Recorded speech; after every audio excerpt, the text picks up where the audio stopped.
Di ba? Hindi ba naiwan dito? Opo. Sa labas.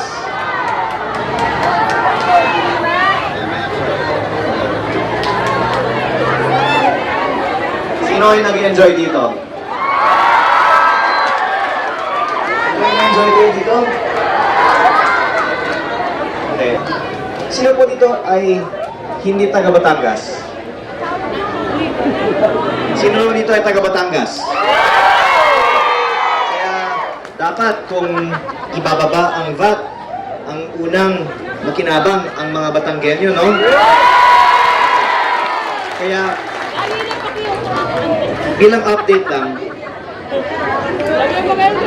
kakagaling ko lang sa hearing na tuloy-tuloy pa. At paulit-ulit lang naman, lahat ng mga congressman na ngayon, nananawagan na ibaba ang value-added tax. Pero, hindi ba pinagbobotohan?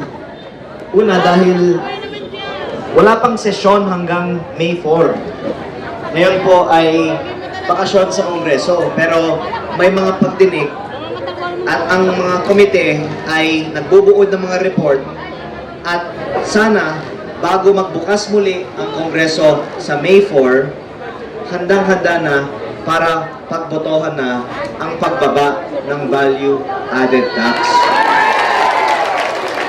Pero wala pang katiyakan kasi sinasabi nila pag-aaralan pa eh. O, sabi nila, di ba? O. Pero ang iniisip ko kasi, yung kailangan nating kumbinsihin ay hindi sa Kongreso. Ang kailangan nating kumbinsihin ay si... Bakit alam ninyo? Oh, wala naman sa Quezon City yung kailangan nating kumbinsihin. Nasaan ba siya? Alam nyo, hindi ko alam noon na ang lahat pala ng mga congressman, kasama na lang ang ibang mga miyembro ng kabinete, ay sumusuporta na sa pagbaba ng VAT. Kaya tayo nagtipon-tipon dito sa Maynila dahil akala ko dito tayo dapat manawagan. Pero mas practical na rin para sa iba sa atin dito na ipagpatuloy natin ang ating paglalaban para sa pag-aproba ng pagbaba ng VAT sa lalong madaling panahon para sa mga taga Batangas mismo sa ating lalawigan ng Batangas.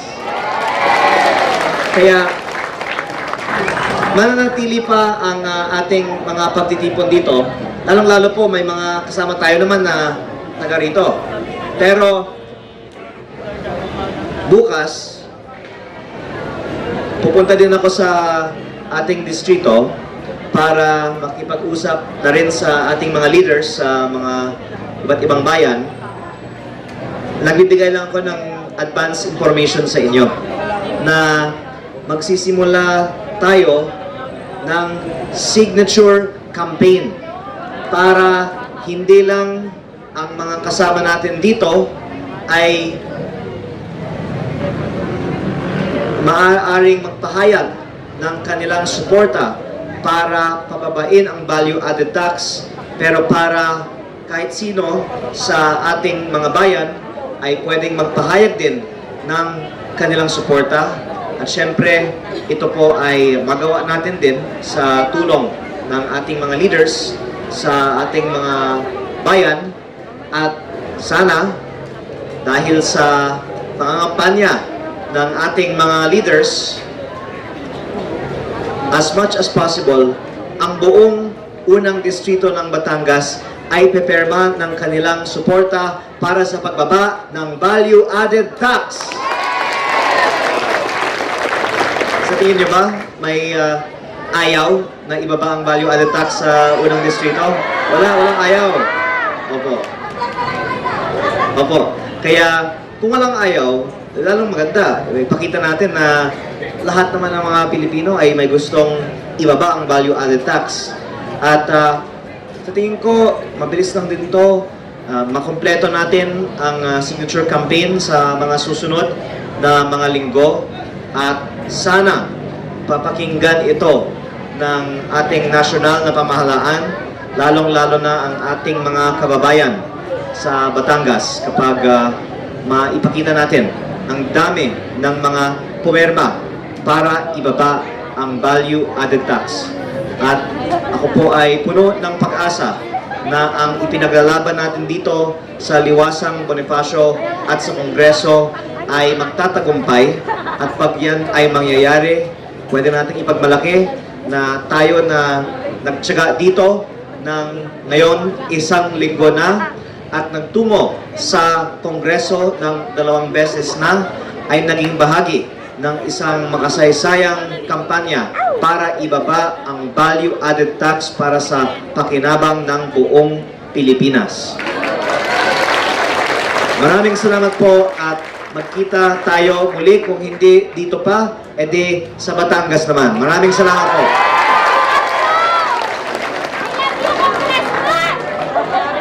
Maraming salamat po, Congressman Leandro Ligarda Libiste. Yun, so antabay lang po tayo sa ating pong mga leader.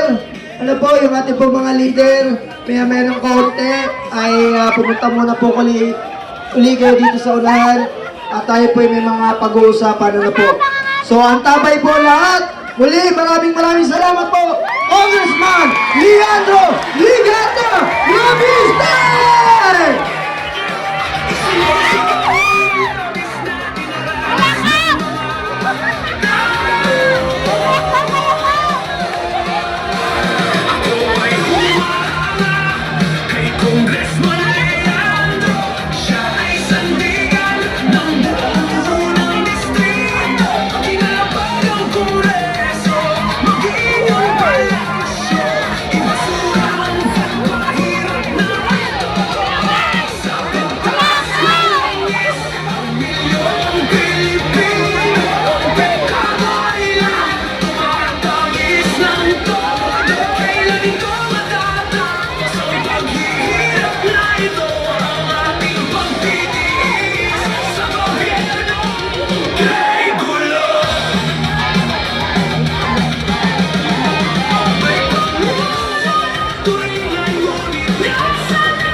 Bye.